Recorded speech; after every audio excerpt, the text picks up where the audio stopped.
আসসালামু আলাইকুম। প্রিয় দর্শক, এনসিপির নেতা এবং সাবেক অন্তর্বর্তীকালীন সরকারের একজন গুরুত্বপূর্ণ উপদেষ্টা জনাব আসিফ মাহমুদ সজীব ভুঁইয়া অত্যন্ত চমক সৃষ্টিকারী একটা ইনফরমেশন দিয়েছেন, বলা যায় ফাঁস করেছেন। এবং পাশাপাশি বর্তমান যে বিএনপি সরকার, সেই সরকারের ব্যাপারেও একটা মারাত্মক অভিযোগ উত্থাপন করেছেন। এবং তার এই অভিযোগ কিন্তু একই সঙ্গে অন্তর্বর্তীকালীন সরকার যে নির্বাচনটা দিয়েছিল, যেটাকে ডক্টর ইউনূস ইতিহাসের শ্রেষ্ঠ নির্বাচন বলে ভাবতে এবং বলতে ভালোবাসেন, সেই নির্বাচনের যথার্থতা নিয়েও কিন্তু উনি একটা প্রশ্ন প্রকারান্তরে তুলেছেন। এবং এই বিষয়টা হলো কি, এক কথায় যদি বলি তাহলে বলবো আমরা ডিপ স্টেট। উনি বলেছেন যে এই অন্তর্বর্তীকালীন সরকার, এদের সঙ্গে ডিপ স্টেটের কথা হয়েছিল এবং ডিপ স্টেট অন্তর্বর্তীকালীন সরকারকে প্রস্তাব দিয়েছিলেন যে তারা যেন 2029 সাল পর্যন্ত ক্ষমতায় থাকেন।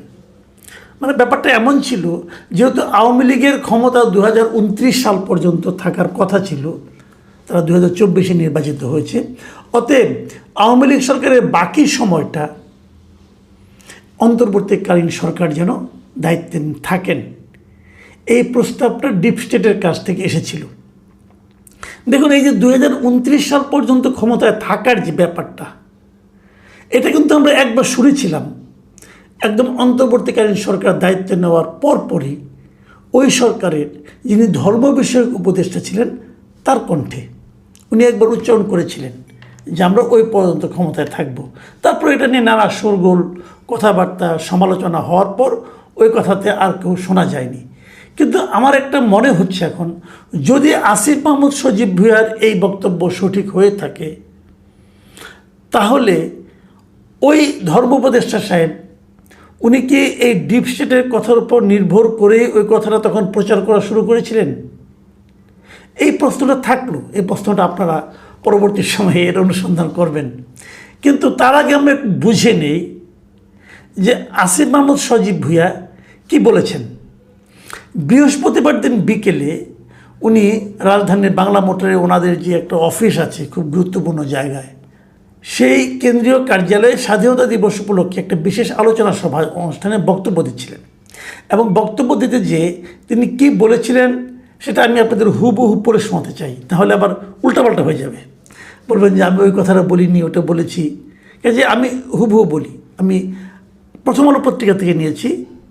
সেখানে উনি কী লিখেছেন, তিনি বলেছিলেন, আমরা যখন সরকারের দায়িত্বে ছিলাম শুরুর দিকে আমাদেরকে বিভিন্ন শক্তিশালী ইনস্টিটিউশন, শক্তিশালী যাদেরকে আসলে ডিপ স্টেট বলা হয়, তাদের থেকে আমাদেরকে অফার করা হয়েছিল যে আপনারা শেখ হাসিনার যে মেয়াদ আছে 2029 সাল পর্যন্ত সেটা শেষ করেন, আপনারা শেষ করেন, আমরা আপনাদেরকে সহযোগিতা করি। এবং তিনি আরও বলেন, ওনার আরেকটা বাক্য আমি আরেকটা বিষয় কিছু কথা, কয়েকটা বাক্য আমি আপনাদেরকে পড়ে শোনাতে চাই, এটা দরকার। সেখানে বলা হয়েছে তাদের, মানে ডিপ স্টেটের, তাদের সার্টেন কিছু শর্ত ছিল যে তাদেরকে কিছু কিছু জায়গায় ফ্যাসিলিটেট করা, এবং তারা পুরা রোডম্যাপ করেও নিয়ে আসছিল যে বিএনপির নেতাদের তো সাজা আছে, তো সাজা থাকলে সাধারণভাবে নির্বাচন দিলেও তারা নির্বাচন করতে পারবে না, তো তাদের সাজাগুলো না করে আদালতের মাধ্যমে যদি লেংদি করে, আপনারা তো জানেন সেটা কীভাবে করা যায়। আদালতের ডেট ঘুরিয়ে ঘুরিয়ে তারেক রহমানের নিজের নামেও সাজা ছিল, সে যদি সাজাপ্রাপ্ত অবস্থায় থাকতো, নির্বাচন হলেও তিনি বাংলাদেশের নির্বাচনে অংশগ্রহণ করতে পারতেন না। মানে ডিপসে তাদের এই প্ল্যানগুলো দিয়ে দিয়েছিল।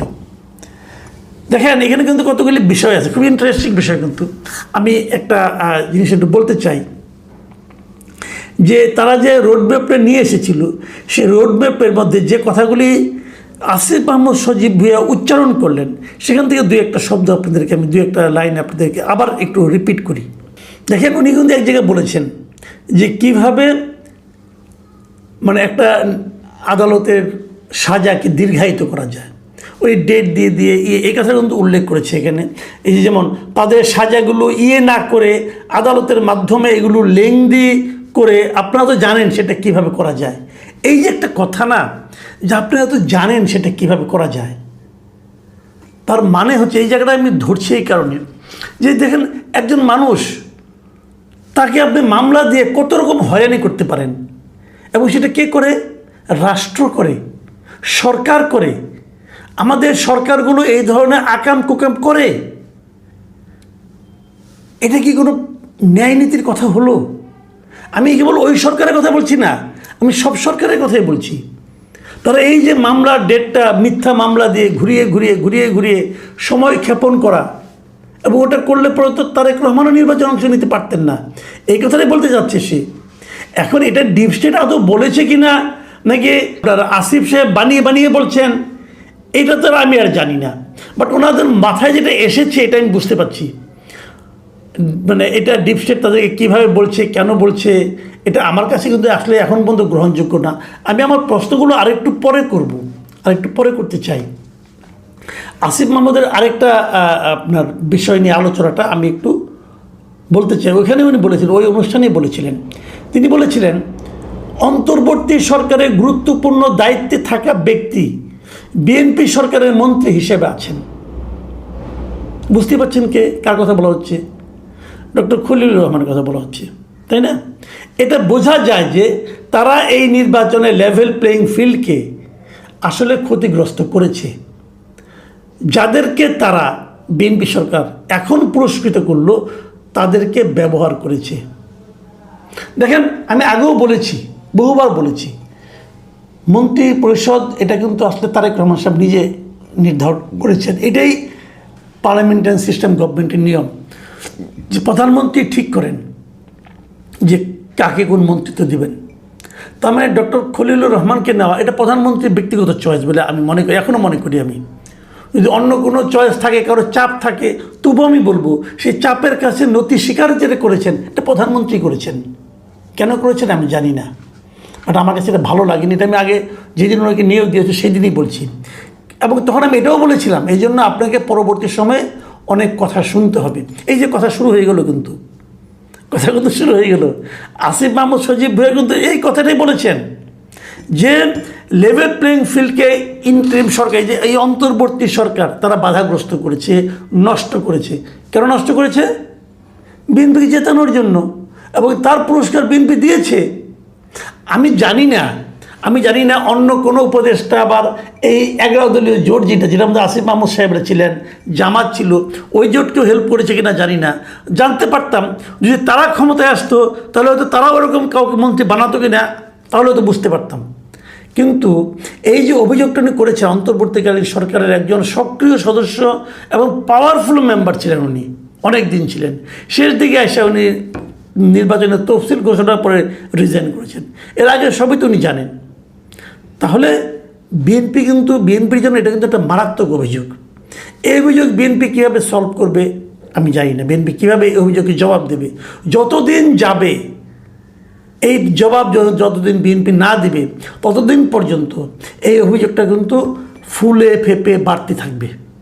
আমি রাজনীতিবিদদের বলি, সরকারকে বলি, দেখেন আপনাদের প্রত্যেকটা কথা নিয়ে মানুষ কথা বলে, মানুষ আলোচনা করে, মানুষ প্রত্যেকটা কথার ব্যাখ্যা জানতে চায়। আপনি যদি ব্যাখ্যা দিতে না পারেন আপনার ব্যর্থতা, কিন্তু এই ব্যর্থতার জন্য আপনাকে কিন্তু একদিন ভুগতে হবে। যা হোক, আমি ওই লাইনে যাচ্ছি না, আমি আরেকটু প্রশ্ন আসি। এখন প্রশ্ন হচ্ছে এই ডিপ স্টেট কারা? This is the burning point. Deep state কারা? তার আগে বরং আপনার সঙ্গে একটা আলাপ করে নিই, আসলে ডিপ স্টেট বিষয়টা কি। আসলে এটা বুঝি ডিপ স্টেট কি। আমি ডিপ স্টেটের একটা মোটামুটি ব্যাখ্যা উইকিপিডিয়া ঘেটে বের করেছি, আপনাদের পড়ে শোনাই।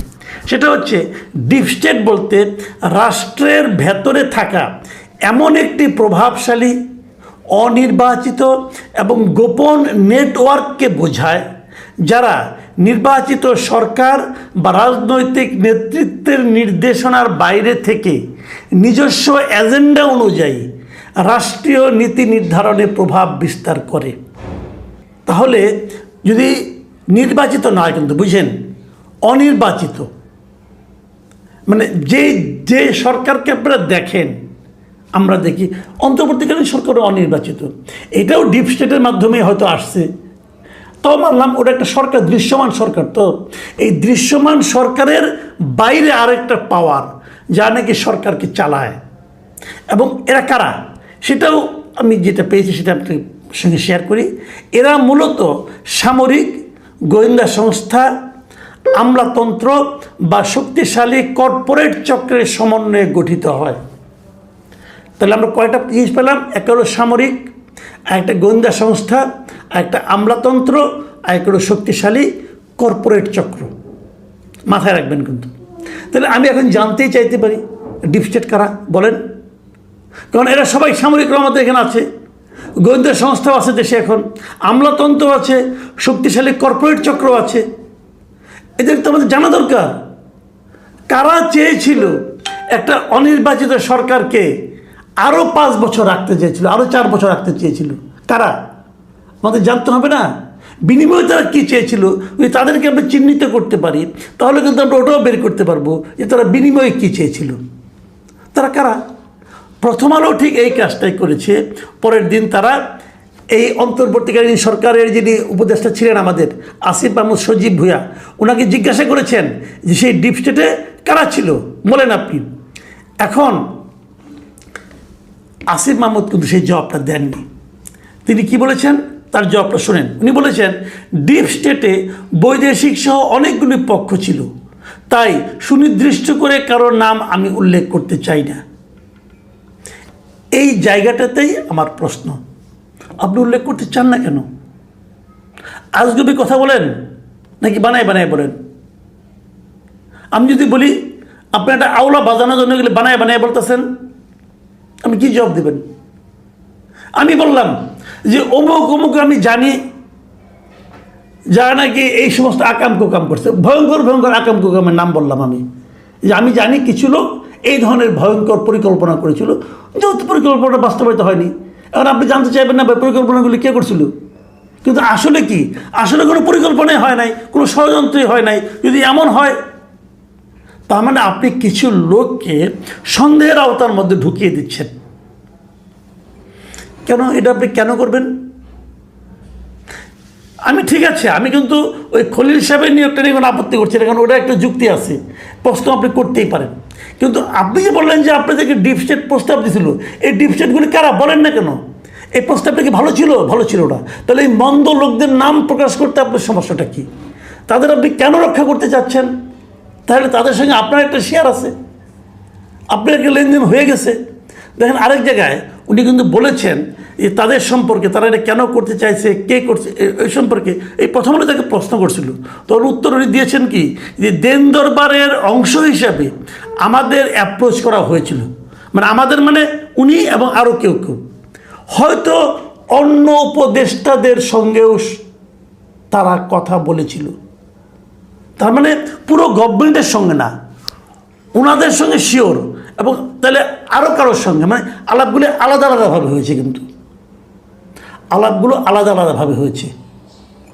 এবং উনি কি বলছেন যে আমরা গণতন্ত্রের পক্ষে ছিলাম, কাজে নির্বাচনটা আমরা যথাসময়ে দিয়েছি 1.5 বছরের মধ্যে। ভাইরে একটা কথা বলি শোনেন, নির্বাচন আপনারা হাসিতে, ইচ্ছাতে, খুশিতে খুশিতে দেন নাই, নির্বাচন দিয়েছেন পেদানির ভয়ে। এটা বললে তো মন খারাপ করবেন। আর্মি চিফ বলছিল না যে 18 মাসের মধ্যে নির্বাচন হতে হবে? 18 মাসের মধ্যেই নির্বাচন হয়েছে, ওই পেদানির ভয়ে দিয়েছেন নির্বাচন। আর এখন উদাস শাসতেছেন ও মহামানব শাসতেছেন যে আপনারা গণতন্ত্রের পক্ষে ছিলেন। আপনারা গণতন্ত্রের পক্ষে ছিলেন, যে কামগুলি যে করছেন ওগুলি গণতান্ত্রিক কাজ ছিল। লুটপাট তো কম হয় নাই, লুটপাট তো কম হয় নাই, আপনাদের অভিযোগ তো কম নাই। আপনি বাঙালির কি বুঝান? হিসাব দিচ্ছেন এটা, আমার এই ব্যাংক হিসাব। আরে ভাই, চুরির মালকে ব্যাংকে রাখে? চুরির মালকে ব্যাংকে রাখে নাকি? আপনারই দলের একজন দেখলাম, একজন আপনার দল থেকে পদত্যাগ করে গেছে, সেই তো বলছে যে আপনার কম্পিউটার ল্যাপটপ সবগুলি সিজ করলে অনেক কিছু পাওয়া যাবে। এতদিন হয়তো ওগুলি ক্রাশ করে দিয়েছেন, কে জানে, পেয়ে যাবো খুব শিগগিরই। সংসার কেমন করে চালান, কোথার থেকে ইনকাম আসে, টাকা আসে, এগুলি বুঝবো না আমরা? 22,000 টাকা দামে কেটস কিনেন, এগুলো আমরা বুঝবো না? হিসাব সব বেড়ে যাবে, কটা দিন অপেক্ষা করেন না। কাজে এত জ্ঞানের আপনি তো লাভ নেই রে ভাই, ওই জ্ঞান তো আমরা বুঝি। কাজে ইলেকশন হয়েছে গণতন্ত্রের প্রতি আপনাদের প্রেমের কারণে না, আপনারা পারলে একদিন 1 ঘন্টা বেশি থাকলেও আপনাদের লাভ, ওইটি আপনারা করতেন। ডিও লেটার লিখছিলেন না মোহাম্মদ এজাজকে মেয়র বানানোর জন্য, নিজের চিঠি নিজের প্যাডে চিঠি লিখছেন। মোহাম্মদ এজাজ খুব ভালো মানুষ, এখন আবার সে তার বিজয় যাত্রায় কেন বাধা কেন? হ্যাঁ, চোরের চোর একটা, তো ওই চুরির ভাগ আপনি পান নাই ভাই। এইগুলি বইলা লাভ নাই। অনেক কথাই তো কইছেন, যখন উপদেষ্টা ছিলেন বলছেন এনসিপির সঙ্গে আমার কোনো সম্পর্ক নাই, বলছেন না? বলছেন তো। পরে যেদিন উপদেষ্টা গিয়ে গেছে তারপরে এসে তো এনসিপিতে জয়েন করছেন। তো এগুলি ভাই আমরা জানি, এগুলি বোঝার মতো বুদ্ধি এই দেশের সাধারণ মানুষের আছে। আমরা সাধারণ মানুষ হইতে পারি, গরিব মানুষ হইতে পারি, কিন্তু এগুলি বুঝি ভাই। কাজে এই যে এখন মহামানব সাজার যে প্রবণতাটা, এই প্রবণতাটা ছাড়েন। আপনি কি ছিলেন, ডিপ স্টেট আপনারা কী করছে, তবে আপনাকে আমি খুব বাহবা দিই। এরকম যে এখনও মাস্টার ডিগ্রিও পাস করেন নাই, খুব তো নাটক করে আবার নর্থ সাউথে যে ভর্তি হয়েছিলেন, পরীক্ষা দিচ্ছেন দেখলাম, ওই লেখাপড়ার কী খবর জানি না এখন পর্যন্ত। এর মধ্যেই যে কায়দা কানুন শিখে গেছেন, যে খবরটা পাবো আশা করি আল্লাহর রহমতে সব পেয়ে যাব।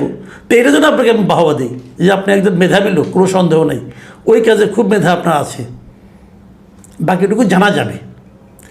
যাই হোক, আমি যেটা বলবো, আমার যেটা বক্তব্য সরকারের কাছে, যে এইগুলো সমাধান করেন ভাই। যারা ডিপ স্টেটকে খুঁজে বের করেন, ওনাকে জিজ্ঞাসা করেন ভাই ডিপ স্টেট কে কে, তাদেরকে দেশ চালানোর জন্য আমাদের জানা দরকার, তারপরে আলোচনা হবে। প্রিয় দর্শক, এটা নিয়ে আর বেশি কথা বলি না, এখন এই পর্যন্তই। আল্লাহ হাফিজ।